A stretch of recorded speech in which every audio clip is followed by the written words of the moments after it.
2024 সালের 5ই আগস্ট যে অভ্যুত্থান হয়েছে, এই অভ্যুত্থানের মধ্য দিয়ে বাংলাদেশ থেকে ফ্যাসিবাদের পতন ঘটেছে। সুতরাং এটি বাংলাদেশের দ্বিতীয় মুক্তিযুদ্ধ। দ্বিতীয় মুক্তিযুদ্ধের প্রাক্কালে দ্বিতীয় মুক্তিযুদ্ধের সূচনা লগনে আমি আপনাদেরকে স্মরণ করিয়ে দিতে চাই, স্বাধীনতা অর্জন করা যতটা কঠিন, স্বাধীনতা রক্ষা করা তার চেয়ে অনেক বেশি কঠিন। তাই আমাদেরকে অতীতের সেই দুঃখজনক স্মৃতি রোমন্থন করতে হয়। আর মনে রাখতে হবে রাসূল আকরাম সাল্লাল্লাহু আলাইহি ওয়াসাল্লামের সেই বাণী, লা ইউলদাগুল মুমিনু ফি জুহরিন ওয়াহিদিন মাররাতাইন, মুমিনকে এক গর্তের সাপ যেন দ্বিতীয়বার দংশন করতে না পারে।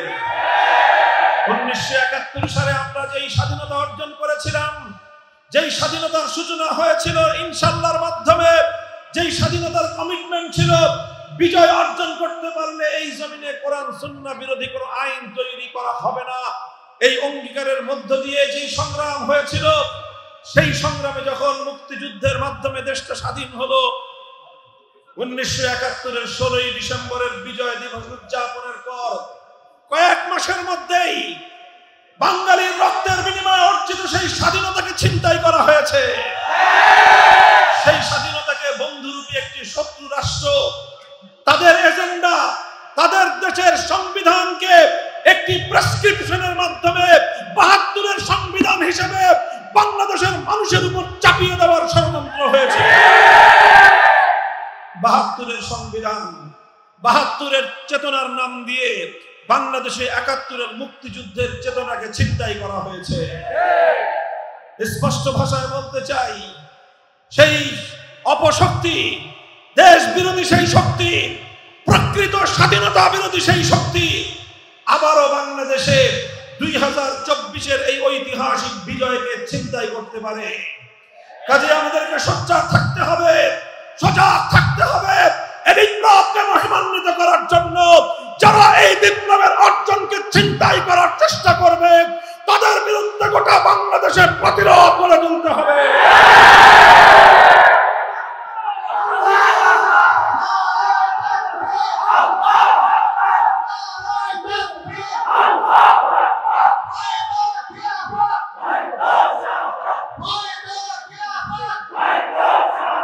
সংগ্রামী সাথী ও বন্ধুগণ, আমি আপনাদেরকে স্মরণ করিয়ে দিতে চাই আমাদের অতীত ইতিহাস। আমার এই সোনার বাংলাদেশ, এই 55,000 বর্গ মাইলের এই মানচিত্র এবং এই লাল সবুজের পতাকা আর এই বাংলাদেশের এই জাতিসত্তা, এটি এতটা সহজেই খুব অল্প দিনের সংগ্রামে অর্জিত হয়নি। আমাদের এই মানচিত্র, এই জাতি এবং এই জাতিসত্তার ঐতিহ্যকে অর্জন করতে গিয়ে তিনটি আধিপত্যবাদ বিরোধী শক্তির বিরুদ্ধে আমাদেরকে সংগ্রাম করতে হয়েছে। আমাদের প্রথম সংগ্রাম ছিল ব্রিটিশ বেনিয়াদের বিরুদ্ধে। তাদের বিরুদ্ধে সংগ্রাম করেছিলেন হাজী শরীয়তুল্লাহ, তাদের বিরুদ্ধে সংগ্রাম করেছিলেন তিতুমির, তাদের বিরুদ্ধে সংগ্রাম করেছিলেন ফকির বজলু শাহ। এদেশের আপামর আলেম সমাজের নেতৃত্বেই ব্রিটিশ বেনিয়াদের বিরুদ্ধে ঐতিহাসিক স্বাধীনতার সংগ্রাম পরিচালিত হয়েছিল। এরপর ব্রিটিশদের হাত থেকে মুক্তির সময়ে আমাদেরকে আরেকটি আধিপত্যবাদী শক্তি দাবায় রাখবার চেষ্টা করেছিল। যখনই এই অবিভক্ত বঙ্গের, পূর্ববঙ্গের মুসলমানরা যখন মাথা তুলে দাঁড়াবার চেষ্টা করেছে, পশ্চিমবঙ্গের সাম্প্রদায়িক অপশক্তি রবীন্দ্রনাথ ঠাকুরদের নেতৃত্বে আমাদেরকে দাবায় রাখবার চেষ্টা করেছিল। আমরা তাদের বিরুদ্ধে সংগ্রাম করেছি। আমরা আমাদের এই পূর্ববঙ্গের মহান নেতা নবাব স্যার সলিমুল্লাহদের নেতৃত্বে এদেশের মানুষ যখন সামনে এগিয়ে যাওয়ার চেষ্টা করেছে, সহিংস আন্দোলনের নামে রবীন্দ্রনাথ ঠাকুররা তখন সাম্প্রদায়িকতার বীজ বাষ্প ছড়িয়েছিল। 1947 সালে সুযোগ পেয়ে এই পূর্ববঙ্গের মুসলমানেরা তারা পশ্চিমবঙ্গকে বৃদ্ধাঙ্গুলি প্রদর্শন করে এই বাংলাদেশের মুসলিম জাতিসত্তার ভিত রচনা করেছিল। আমরা কলকাতার দাদাবাবুদের আধিপত্য থেকে মুক্তি লাভ করেছিলাম সংগ্রামের মধ্য দিয়ে। এরপরে আসলো 1947 সাল থেকে 1971 সাল পর্যন্ত আমরা পশ্চিম পাকিস্তানি খান পাঠানদেরকে বলেছিলাম আমরা তোমাদের ভাই, তোমরা আমাদের ভাই। পশ্চিম পাকিস্তানি খান পাঠানরা আমাদেরকে বলল না, তোমরা আমাদের দাস, আমরা তোমাদের প্রভু। আমরা তাদেরকে বললাম আমাদের প্রভু একজন থাকেন আরশের উপর, জমিনে আমাদের বন্ধু থাকতে পারে, এই জমিনে আমাদের কোনো প্রভু নাই। প্রভু সেজে বসা সেই স্বৈরাচারী জালিমের বিরুদ্ধে মুক্তির সংগ্রাম করলাম, লড়াই করলাম, রক্ত দিলাম, শাহাদাতের রক্তের মধ্য দিয়ে স্বাধীন বাংলাদেশ অর্জন করা হয়েছে। সংগ্রামী সাথী ও বন্ধুগণ, আজও আমাদের স্পষ্ট ভাষা, আমাদের পরিষ্কার পেগাম, এই পৃথিবীর মাটিতে আমাদের কোনো প্রভু নাই। এই পৃথিবীতে কোন অপশক্তি যদি আমার দেশের উপর, আমার জাতির উপর প্রভুত্ব করতে আসে, তার চোখ আমরা উপড়ে ফেলবো ইনশাআল্লাহ। সংগ্রামী সাথী ও বন্ধুগণ, সুতরাং এই 3 আধিপত্যবাদ বিরোধী সংগ্রামের উপর ভিত্তি করে বাংলাদেশের মানুষের অভিপ্রায়, এদেশের মানুষের চেতনা, এদেশের মানুষের হাজার বছরের ঐতিহ্য, শরীয়তুল্লাহ, নেসার আলী তিতুমীর, ফকির মজনু শাহাদাত থেকে শুরু করে খানজাহান আলী, শাহজালাল মুজাররদি আমানি সহ এদেশের হাজারো পীর আউলিয়া, এদেশের আলেম সমাজ, আল্লামা শামসুল হক ফরিদপুরি, শাইখুল হাদিস আল্লামা জুনায়েদ বাবুনগরী সহ এদেশের সোনালী সন্তানদের তাদের রূপরেখার ভিত্তিতে আগামীর বাংলাদেশকে গড়ে তুলতে হবে। আমরা বলতে চাই, শেখ হাসিনা 50 বছরের রাজনীতি করেছে। তার রাজনীতির মূল 2টি দর্শন ছিল। প্রথম রাজনীতি ছিল তার প্রতিশোধের রাজনীতি। 1975 সালে শেখ হাসিনার পরিবারকে, তার বাবাকে যখন তার 3.5 বছরের বাকশাল গঠনের পরিণামে অভ্যুত্থানের মুখে পড়তে হয়েছে এবং তাদেরকে নিহত হতে হয়েছে, আমরা 15ই আগস্টের ঘটনার বিশ্লেষণে যাচ্ছি না, তবে এটা স্পষ্ট 15ই আগস্ট অনেক নিরপরাধ নারী শিশু যেমন হত্যাকাণ্ডের শিকার হয়েছে, 15ই আগস্টের আগে 1971-এর 16ই ডিসেম্বর থেকে 75-এর 15ই আগস্ট পর্যন্ত অন্তত কমপক্ষে 30,000 মায়ের কোল খালি করেছিল শেখ মুজিবুর রহমান।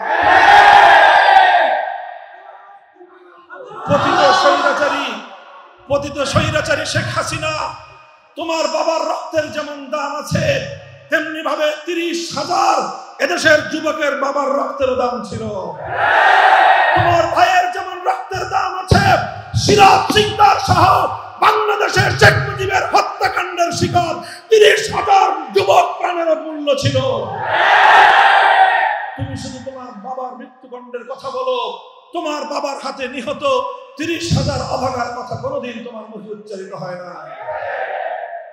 যাই হোক, 15ই আগস্টের ঘটনা ঘটলো, বাকশালের অন্যায়, অপশাসন, স্বৈরশাসন, একদলীয় শাসনের প্রেক্ষিতে 15ই আগস্ট সংগঠিত হয়েছিল। শেখ হাসিনা তখন আন্তর্জাতিক গণমাধ্যমে বক্তব্য দিয়েছেন, সাক্ষাৎকার দিয়ে বলেছেন যে জাতি তার বাবাকে হত্যা করেছে তিনি সেই জাতির কাছ থেকে প্রতিশোধ গ্রহণ করবেন। এই ঘোষণার পর থেকে 1975-এর 15ই আগস্ট থেকে 2024 সালের 5ই আগস্ট শেখ হাসিনা 50 বছর রাজনীতি করেছেন। এই 50 বছরের রাজনীতি ছিল তার বাংলাদেশের মানুষের কাছ থেকে পিতৃ হত্যার প্রতিশোধ গ্রহণের রাজনীতি। 15ই আগস্ট এদেশের মানুষ শেখ মুজিবুর রহমানের মৃত্যুর পরে তারা মিষ্টি বিতরণ করেছিল। গোটা দেশের মিষ্টির দোকানের সমস্ত মিষ্টি খালি হয়ে গিয়েছিল। দেশের মানুষ শোক পালন করে নাই। এটা নিয়ে এই দেশের মানুষের উপর শেখ হাসিনার একটা ক্ষোভ তৈরি হয়েছিল। আর সেই ক্ষোভের কারণে শেখ হাসিনা একটা মানসিক বিকারগ্রস্ত একটা মানুষ ছিল। দুঃখ লাগে, আওয়ামী লীগের মতো একটি প্রাচীন রাজনৈতিক দল তারা এরকম একজন মানসিক রোগীকে তাদের নেত্রী বানিয়ে বছরের পর বছর, যুগের পর যুগ বাংলাদেশের মানুষকে শাস্তি দিয়েছে। এই জন্য আওয়ামী লীগের শাস্তি হওয়া উচিত। শেখ হাসিনার প্রতি আমার সহানুভূতি ছিল, কারণ সে একজন মানসিক প্রতিবন্ধী, সে একজন মানসিক বিকারগ্রস্ত মানুষ ছিল। তার উপযুক্ত জায়গা ছিল হাসপাতাল এবং চিকিৎসা কেন্দ্র। সেটা না করে আওয়ামী লীগের নেতৃবৃন্দ তাকে নেত্রী বানিয়ে গোটা বাংলাদেশের মানুষের বিরুদ্ধে তাকে নামিয়ে দিয়েছিল। এরপর শেখ হাসিনা বাংলাদেশের মানুষের মধ্যে রাজনীতির একটা দর্শন চালালো, যেই দর্শন সেই ব্রিটিশ বেনিয়াদের কাছ থেকে সে শিখেছিল, ডিভাইড এন্ড রুল, ভাগ করো শাসন করো। মুক্তিযুদ্ধের চেতনাকে পুঁজি করে, মুক্তিযুদ্ধের চেতনার ব্যবসায়ী শেখ হাসিনা, যার পরিবারের একটা সদস্য 1971-এর মুক্তিযুদ্ধে শহীদ হয় না, যার পরিবারের একজন সদস্য সশস্ত্র মুক্তিযুদ্ধের মাঠে ময়দানে নেতৃত্ব দেয় নাই। আসসালামু আলাইকুম ওয়া রাহমাতুল্লাহ।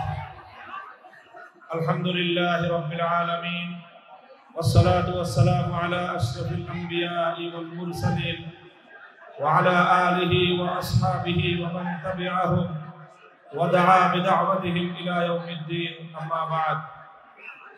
আউযু বিল্লাহি মিনাশ শাইতানির রাজীম। বিসমিল্লাহির রাহমানির রাহিম।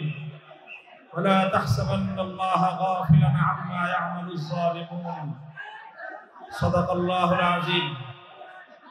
বাংলাদেশ খেলাফত মজলিস বাগেরহাট জেলা শাখা কর্তৃক আয়োজিত আজকের এই সমাবেশে উপস্থিত সংগ্রামী সভাপতি, উপস্থিত বাংলাদেশ খেলাফত মজলিসের কেন্দ্রীয় জেলা নেতৃবৃন্দ, বাংলাদেশ খেলাফত যুব মজলিস সহ অন্যান্য সহযোগী সংগঠনের দায়িত্বশীল নেতৃবৃন্দ, বাগেরহাটের বিভিন্ন থানা উপজেলা থেকে সমবেত আমার প্রাণপ্রিয় বাংলাদেশ খেলাফত মজলিসের নেতা কর্মী ও সর্বস্তরের তৌহিদি ভাইয়েরা, সর্বপ্রথম আমি আল্লাহ রাব্বুল আলামিনের শুকরগুজারি আদায় করছি, যেই মহান রাব্বুল আলামিন আজ আমাদেরকে বাংলাদেশের মাটিতে মুক্ত বাতাসে নিঃশ্বাস গ্রহণ করার তৌফিক দিয়েছেন।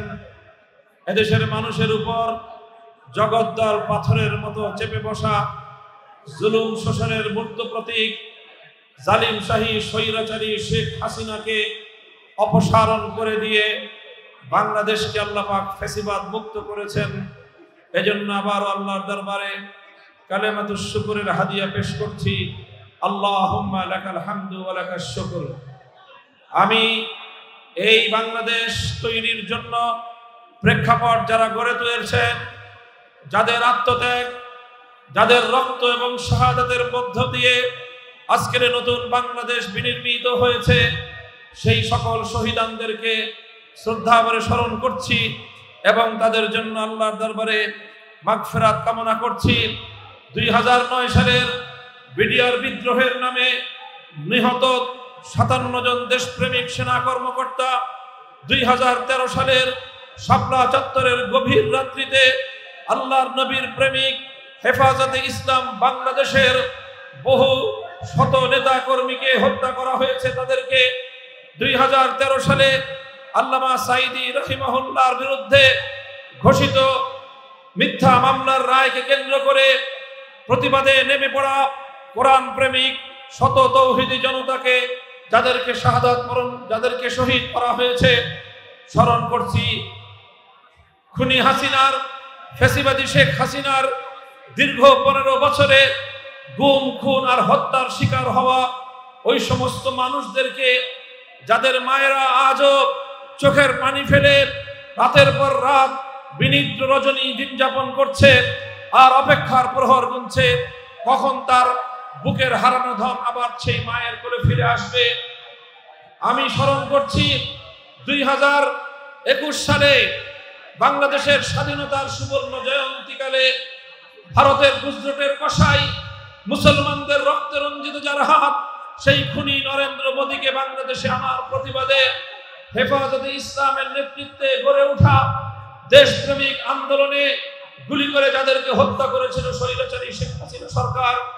স্মরণ করছি 2024 সালের জুলাই এবং আগস্ট বিপ্লবে সহস্রাধিক ছাত্র জনতা সহ 3 বছরের শিশু সন্তান সহ এই আবার বৃদ্ধ বনিতা যাদেরকে পাখির মতো গুলি করে করে বাংলাদেশের বিস্তীর্ণ জনপদকে একটি বদ্ধভূমিতে পরিণত করেছিল, সেই সকল শহীদদের এবং তাদের আপনজনদেরকে শ্রদ্ধা করে স্মরণ করে তাদের জন্য আল্লাহর কাছ থেকে উত্তম বিনিময়ের দোয়া করে আমি আপনাদের সকলকে বলতে চাই, এই যে হাজারো শাহাদাতের বিনিময়ে লক্ষ মানুষের আহত নিহত খুন গুম হওয়ার মধ্য দিয়ে হাজারো লাখো বাংলাদেশের মানুষ বিরোধী মতের হওয়ার অপরাধে রাত দিন যাদেরকে ফেরারি জীবন যাপন করতে হয়েছে, কোন জঙ্গলে বনবাসে গিয়ে ধান খেতে গিয়ে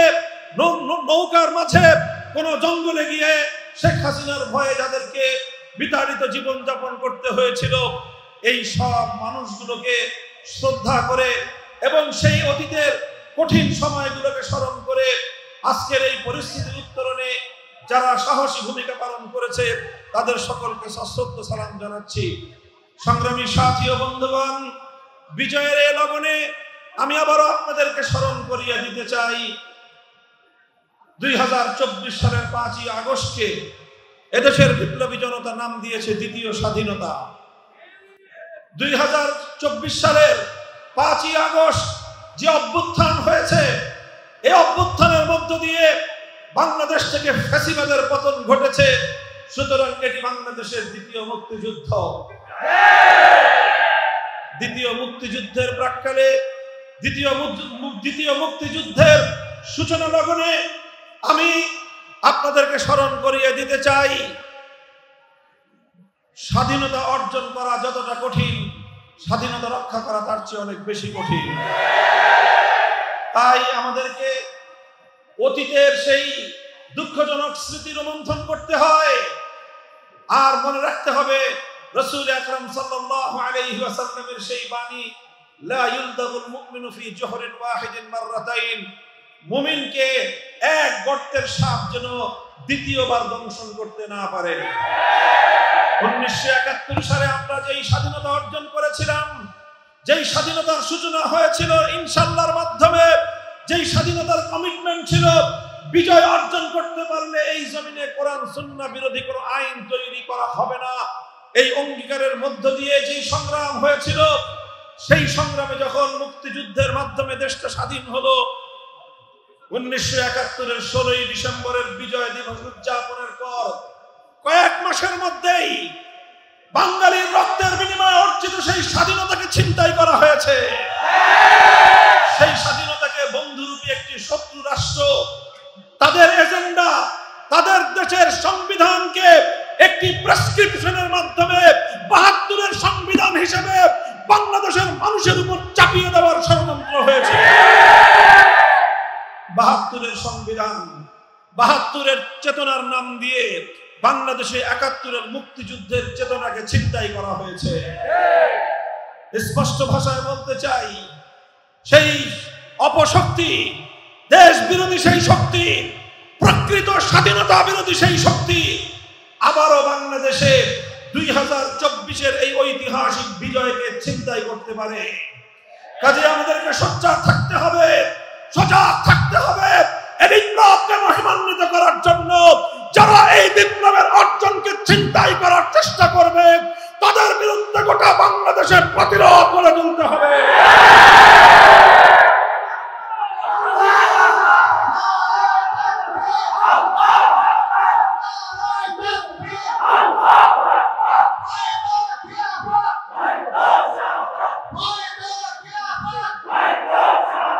সংগ্রামী সাথী ও বন্ধুগণ, আমি আপনাদেরকে স্মরণ করিয়ে দিতে চাই আমাদের অতীত ইতিহাস। আমার এই সোনার বাংলাদেশ, এই 55,000 বর্গ মাইলের এই মানচিত্র এবং এই লাল সবুজের পতাকা আর এই বাংলাদেশের এই জাতি সত্তা, এটি এতটা সহজেই খুব অল্প দিনের সংগ্রামে অর্জিত হয়নি। আমাদের এই মানচিত্র, এই জাতি এবং এই জাতি সত্তার ঐতিহ্যকে অর্জন করতে গিয়ে তিনটি আধিপত্যবাদ বিরোধী শক্তির বিরুদ্ধে আমাদেরকে সংগ্রাম করতে হয়েছে। আমাদের প্রথম সংগ্রাম ছিল ব্রিটিশ বেনিয়াদের বিরুদ্ধে। তাদের বিরুদ্ধে সংগ্রাম করেছিলেন হাজী শরীয়তুল্লাহ, তাদের বিরুদ্ধে সংগ্রাম করেছিলেন তিতুমির, তাদের বিরুদ্ধে সংগ্রাম করেছিলেন ফকির বজলু শাহ। এদেশের আপামর আলেম সমাজের নেতৃত্বে ব্রিটিশ বেনিয়াদের বিরুদ্ধে ঐতিহাসিক স্বাধীনতার সংগ্রাম পরিচালিত হয়েছিল। এরপর ব্রিটিশদের হাত থেকে মুক্তির সময়ে আমাদেরকে আরেকটি আধিপত্যবাদী শক্তি দাবায় রাখবার চেষ্টা করেছিল। যখনই এই অবিভক্ত বঙ্গের পূর্ববঙ্গের মুসলমানরা যখন মাথা তুলে দাঁড়াবার চেষ্টা করেছে, পশ্চিমবঙ্গের সাম্প্রদায়িক অপশক্তি রবীন্দ্রনাথ ঠাকুরদের নেতৃত্বে আমাদেরকে দাবায় রাখবার চেষ্টা করেছিল। আমরা তাদের বিরুদ্ধে সংগ্রাম করেছি। আমরা আমাদের এই পূর্ববঙ্গের মহান নেতা নবাব স্যার সলিমুল্লাহদের নেতৃত্বে এদেশের মানুষ যখন সামনে এগিয়ে যাওয়ার চেষ্টা করেছে, সহিংস আন্দোলনের নামে রবীন্দ্রনাথ ঠাকুররা তখন সাম্প্রদায়িকতার বীজ বাষ্প ছড়িয়েছিল। 1947 সালে সুযোগ পেয়ে এই পূর্ববঙ্গের মুসলমানেরা তারা পশ্চিমবঙ্গকে বৃদ্ধাঙ্গুলি প্রদর্শন করে এই বাংলাদেশের মুসলিম জাতিসত্তার ভিত রচনা করেছিল। আমরা কলকাতার দাদাবাবুদের আধিপত্য থেকে মুক্তি লাভ করেছিলাম সংগ্রামের মধ্য দিয়ে। এরপরে আসলো 1947 সাল থেকে 1971 সাল পর্যন্ত আমরা পশ্চিম পাকিস্তানি খান পাঠানদেরকে বলেছিলাম, আমরা তোমাদের ভাই, তোমরা আমাদের ভাই। পশ্চিম পাকিস্তানি খান পাঠানরা আমাদেরকে বলল, না, তোমরা আমাদের দাস, আমরা তোমাদের প্রভু। আমরা তাদেরকে বললাম, আমাদের প্রভু একজন থাকেন আরশের উপর, জমিনে আমাদের বন্ধু থাকতে পারে, এই জমিনে আমাদের কোন প্রভু নাই। প্রভু সেজে বসা সেই স্বৈরাচারী জালেমের বিরুদ্ধে মুক্তির সংগ্রাম করলাম, লড়াই করলাম, রক্ত দিলাম, শাহাদাতের রক্তের মধ্য দিয়ে স্বাধীন বাংলাদেশ অর্জন করা হয়েছে। সংগ্রামী সাথী ও বন্ধুগণ, আজও আমাদের স্পষ্ট ভাষা, আমাদের পরিষ্কার পেগাম, এই পৃথিবীর মাটিতে আমাদের কোনো প্রভু নাই। এই পৃথিবীতে কোন অপশক্তি যদি আমার দেশের উপর, আমার জাতির উপর প্রভুত্ব করতে আসে, তার চোখ আমরা উপড়ে ফেলবো ইনশাআল্লাহ। সংগ্রামী সাথী ও বন্ধুগণ, সুতরাং এই তিন আধিপত্যবাদ বিরোধী সংগ্রামের উপর ভিত্তি করে বাংলাদেশের মানুষের অভিপ্রায়, এদেশের মানুষের চেতনা, এদেশের মানুষের হাজার বছরের ঐতিহ্য, শরীয়তুল্লাহ, নেসার আলী তিতুমির, ফকির বজলু শাহদের থেকে শুরু করে খান জাহান আলী, শাহজালাল মুজাররদ ইয়ামানি সহ এদেশের হাজারো পীর আউলিয়া, এদেশের আলেম সমাজ, আল্লামা শামসুল হক ফরিদপুরি, শাইখুল হাদিস আল্লামা জুনায়েদ বাবুনগরী সহ এদেশের সোনালী সন্তানদের তাদের রূপরেখার ভিত্তিতে আগামীর বাংলাদেশকে গড়ে তুলতে হবে। আমরা বলতে চাই, শেখ হাসিনা 50 বছরের রাজনীতি করেছে। তার রাজনীতির মূল দুটি দর্শন ছিল। প্রথম রাজনীতি ছিল তার প্রতিশোধের রাজনীতি। 1975 সালে শেখ হাসিনার পরিবারকে, তার বাবাকে যখন তার 3.5 বছরের বাকশাল গঠনের পরিণামে অভ্যুত্থানের মুখে পড়তে হয়েছে এবং তাদেরকে নিহত হতে হয়েছে, আমরা 15ই আগস্টের ঘটনার বিশ্লেষণে যাচ্ছি না, তবে এটা স্পষ্ট 15ই আগস্ট অনেক নিরপরাধ নারী শিশু যেমন হত্যাকাণ্ডের শিকার হয়েছে, 15ই আগস্টের আগে 1971-এর 16ই ডিসেম্বর থেকে 75-এর 15ই আগস্ট পর্যন্ত অন্তত কমপক্ষে 30,000 মায়ের কোল খালি করেছিল শেখ মুজিবুর রহমান।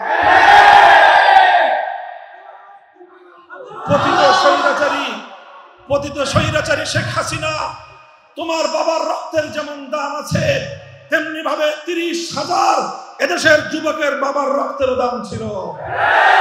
তোমার ভাইয়ের যেমন রক্তের দাম আছে, সিরাজ সিকদার সহ বাংলাদেশের শেখ মুজিবের হত্যাকাণ্ডের শিকার 30,000 যুবক প্রাণের মূল্য ছিল। তুমি শুধু তোমার বাবার মৃত্যুদণ্ডের কথা বলো, তোমার বাবার হাতে নিহত 30,000 অভাগার কথা কোনোদিন তোমার মুখে উচ্চারিত হয় না। যাই হোক, 15ই আগস্টের ঘটনা ঘটলো। বাকশালের অন্যায়, অপশাসন, স্বৈর শাসন, একদলীয় শাসনের প্রেক্ষিতে 15ই আগস্ট সংগঠিত হয়েছিল। শেখ হাসিনা তখন আন্তর্জাতিক গণমাধ্যমে বক্তব্য দিয়েছেন, সাক্ষাৎকার দিয়ে বলেছেন যে জাতি তার বাবাকে হত্যা করেছে তিনি সেই জাতির কাছ থেকে প্রতিশোধ গ্রহণ করবেন। এই ঘোষণার পর থেকে 1975-এর 15ই আগস্ট থেকে 2024 সালের 5ই আগস্ট শেখ হাসিনা 50 বছর রাজনীতি করেছেন। এই 50 বছরের রাজনীতি ছিল তার বাংলাদেশের মানুষের কাছ থেকে পিতৃ হত্যার প্রতিশোধ গ্রহণের রাজনীতি। 15ই আগস্ট এদেশের মানুষ শেখ মুজিবুর রহমানের মৃত্যুর পরে তারা মিষ্টি বিতরণ করেছিল। গোটা দেশের মিষ্টির দোকানের সমস্ত মিষ্টি খালি হয়ে গিয়েছিল। দেশের মানুষ শোক পালন করে নাই। এটা নিয়ে এই দেশের মানুষের উপর শেখ হাসিনার একটা ক্ষোভ তৈরি হয়েছিল। আর সেই ক্ষোভের কারণে শেখ হাসিনা একটা মানসিক বিকারগ্রস্ত একটা মানুষ ছিল। দুঃখ লাগে, আওয়ামী লীগের মধ্যে একটি প্রাচীন রাজনৈতিক দল তারা এরকম একজন মানসিক রোগীকে তাদের নেত্রী বানিয়ে বছরের পর বছর, যুগের পর যুগ বাংলাদেশের মানুষকে শাস্তি দিয়েছে। এই জন্য আওয়ামী লীগের শাস্তি হওয়া উচিত। শেখ হাসিনার প্রতি আমার সহানুভূতি ছিল, কারণ সে একজন মানসিক প্রতিবন্ধী, সে একজন মানসিক বিকারগ্রস্ত মানুষ ছিল। তার উপযুক্ত জায়গা ছিল হাসপাতাল এবং চিকিৎসা কেন্দ্র। সেটা না করে আওয়ামী লীগের নেতৃবৃন্দ তাকে নেত্রী বানিয়ে গোটা বাংলাদেশের মানুষের বিরুদ্ধে তাকে নামিয়ে দিয়েছিল। এরপর শেখ হাসিনা বাংলাদেশের মানুষের মধ্যে রাজনীতির একটা দর্শন চালালো, যেই দর্শন সেই ব্রিটিশ বেনিয়াদের কাছ থেকে সে শিখেছিল। ডিভাইড এন্ড রুল, ভাগ করো, শাসন করো। মুক্তিযুদ্ধের চেতনাকে পুঁজি করে, মুক্তিযুদ্ধের চেতনার ব্যবসায়ী শেখ হাসিনা, যার পরিবারের একটা সদস্য 1971-এর মুক্তিযুদ্ধে শহীদ হয় না, যার পরিবারের একজন সদস্য সশস্ত্র মুক্তিযুদ্ধের মাঠে ময়দানে নেতৃত্ব দেয় নাই, তারা হয়ে গেল মুক্তিযুদ্ধ পরবর্তী মুক্তিযুদ্ধের ডিলার, সবচেয়ে বড় ব্যবসায়ী।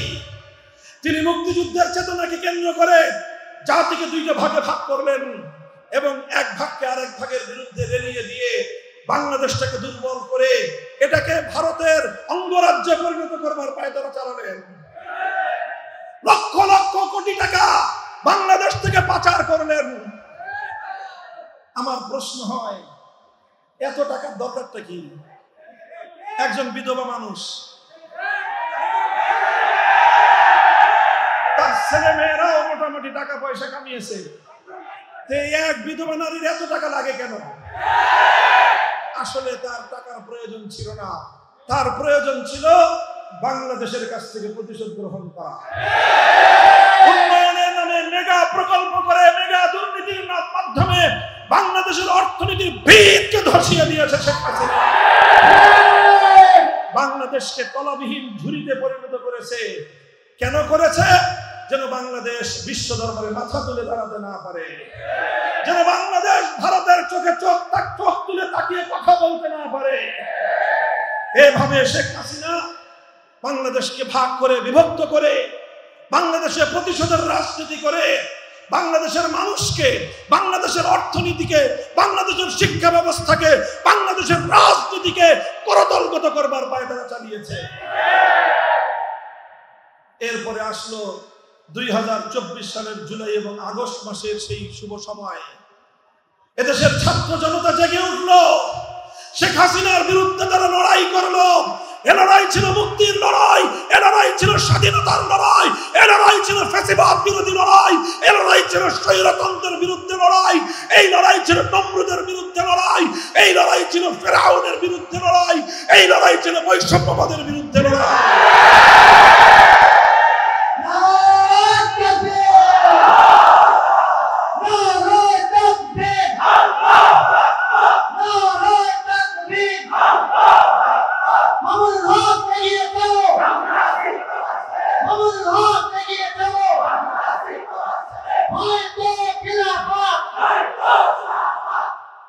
সংগ্রামী সাথী ও বন্ধুগণ, এই যে শেখ হাসিনার মতো এমন একটা ফ্যাসিবাদী শক্তি, আর যেই শক্তিটাকে 15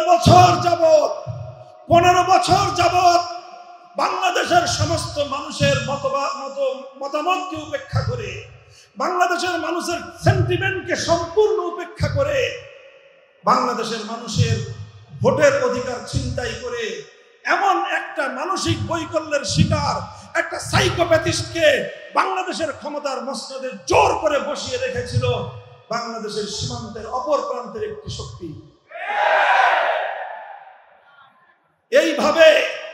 এইভাবে বাংলাদেশটাকে দুর্বল করার পায়তারা করা হয়েছে। এই আগস্ট বিপ্লব এত বড় শক্তির বিরুদ্ধে কিভাবে সাফল্য অর্জন করেছে, কিভাবে সফলতা অর্জন করেছে, ছোট্ট কথা বলে আমি আমার আলোচনা শেষ করব। লক্ষ্য করে বুঝুন, বাংলাদেশের আগস্ট বিপ্লবের মূল চালিকা শক্তিটা ছিল, মূল অনুপ্রেরণা ছিল অভূতপূর্ব একটি ঐক্য তৈরি হয়েছিল। এদেশের ছাত্র জনতারা আমাদেরকে চোখে আঙুল দিয়ে দেখিয়ে দিয়েছে কিভাবে ঐক্যবদ্ধ সংগ্রাম করে তুলতে হয়। এই সংগ্রামে যেমন স্কুলের ছাত্ররা ছিল, কলেজ ইউনিভার্সিটির ছেলেরা ছিল, আমার আলিয়া মাদ্রাসা কওমি মাদ্রাসার সন্তানেরাও কাঁধে কাঁধ মিলিয়ে টেকনাফ থেকে তেতুলিয়া পর্যন্ত মানব প্রাচীর তৈরি করে শেখ হাসিনার বিরুদ্ধে অপ্রতিরোধ আন্দোলন গড়ে তুলেছিল। এই ঐক্যই ছিল শেখ হাসিনার বিভাজনের রাজনীতির বিরুদ্ধে সংগ্রামের মূল চালিকা শক্তি। আর আমরা কি দেখেছি? আন্দোলন চলছে, সংগ্রাম চলছে, আন্দোলনের সংগ্রামে উত্তাল রাজপথ, ঢাকা সহ শহরগুলোর রাজপথে আমরা দেখেছি অভূতপূর্ব একটি দৃশ্য দেখেছি, মুগ্ধ হয়েছি, বারবার দেখেছি। আন্দোলন চলছে, সংগ্রাম চলছে, মিছিল চলছে। যখনই নামাজের সময় হয়ে গিয়েছে, একজন স্কুলের স্টুডেন্ট দাঁড়িয়ে আল্লাহু আকবার আল্লাহু আকবারের আযানের ধ্বনিতে বাংলার আকাশ বাতাস মুখরিত করে তুলেছে। আর একজন কলেজের স্টুডেন্ট ইমাম হয়ে ঢাকার রাজপথের উত্তপ্ত পিচ ঢালা পথকে জায়নামাজ বানিয়ে আল্লাহর দরবারে সিজদায় লুটিয়ে পড়েছে। অতঃপর নামাজের পরে তারা হাত তুলে আল্লাহর দরবারে স্বৈরাচারের বিরুদ্ধে ফরিয়াদ জানিয়েছে আর আল্লাহর সাহায্য কামনা করেছে। এই সকল নিরপরাধ ছাত্রদের এমন ফরিয়াদের ডাক খোদার আরশকে কাঁপিয়ে তুলেছে। আল্লাহর পক্ষ থেকে সাহায্য আসলো। এদেশের মানুষ কোনোদিনও কল্পনা করতে পারে নাই আওয়ামী লীগ এবং তার আন্তর্জাতিক লেসপেন্সাররা শেখ হাসিনাকে উপাধি দিয়েছিল আয়রন লেডি। 3 মিনিটের মধ্যে আয়রন বাংলাদেশের ছাত্র জনতার আন্দোলনের উত্তাপে গলে পুড়ে শেষ। 1 ইঞ্চি মাটি ব্যবহার করার দুঃসাহস হয় নাই, আকাশে উড়াল দিয়ে নরেন্দ্র মোদীর কোলে গিয়ে ঝাঁপ দিয়ে পড়ছে। আমি বলতে চাই, আগস্ট বিপ্লবের এই যে মূল প্রেরণা, এই যে মূল চেতনা, এটাকে যেন কেউ ছিনতাই করতে না পারে। আগামী দিনে ছাত্র জনতার সেটাই হবে মূল দায়িত্ব।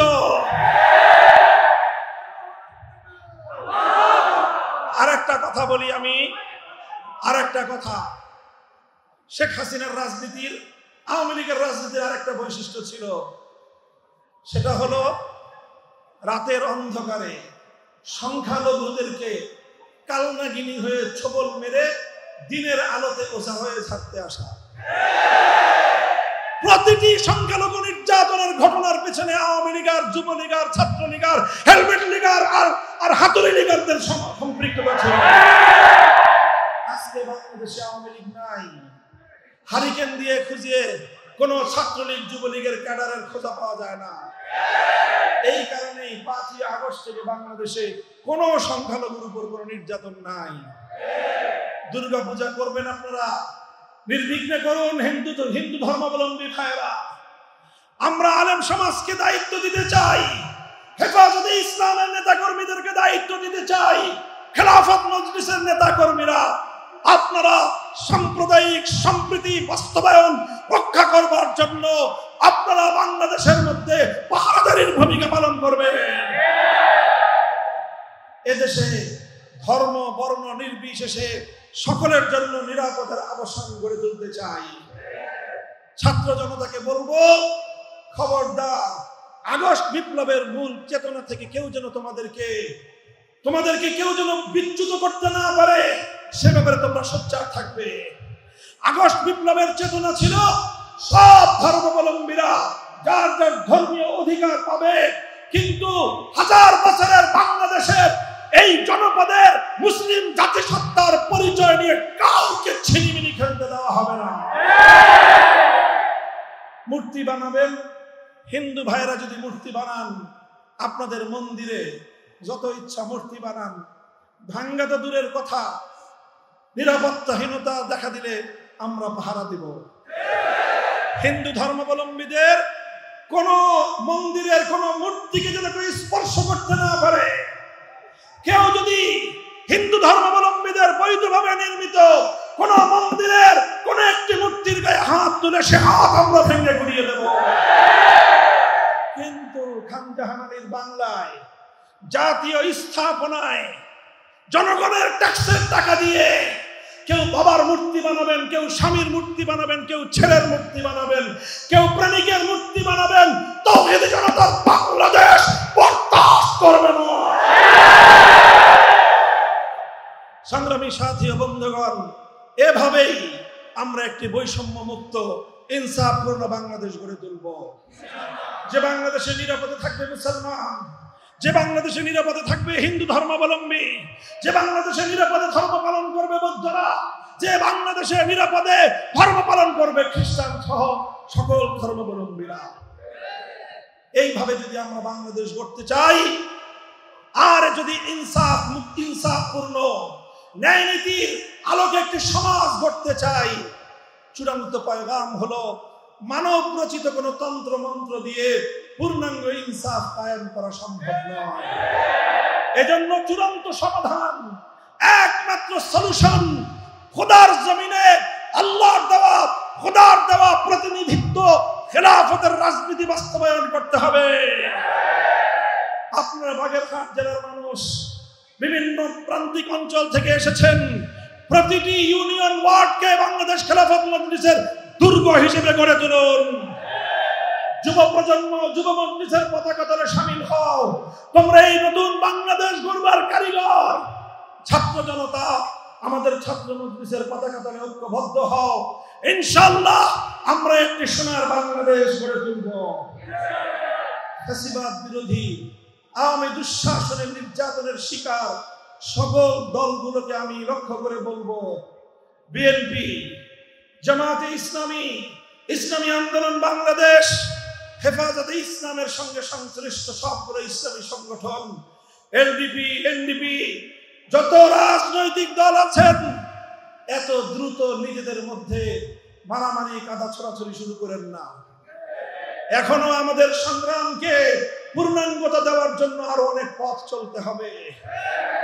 এই বাংলাদেশকে একটি সম্প্রীতির বাংলাদেশ গড়ে তুলতে চাই, যেখানে থাকবে না কোনো মারামারি, থাকবে না কোনো কাটাকাটি, রাজনৈতিক মতবিরোধ সৌজন্যতাপূর্ণভাবে সকলে যার যার মত ব্যক্ত করবে।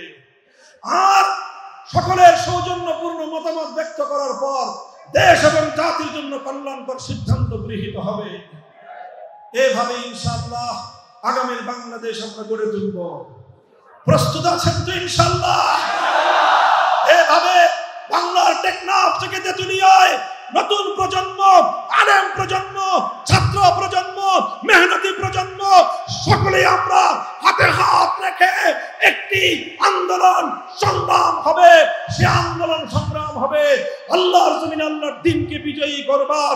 সে আন্দোলনের স্লোগান হবে খোদার আকাশ, খোদার জমিন, করব কায়েম খোদার দ্বীন।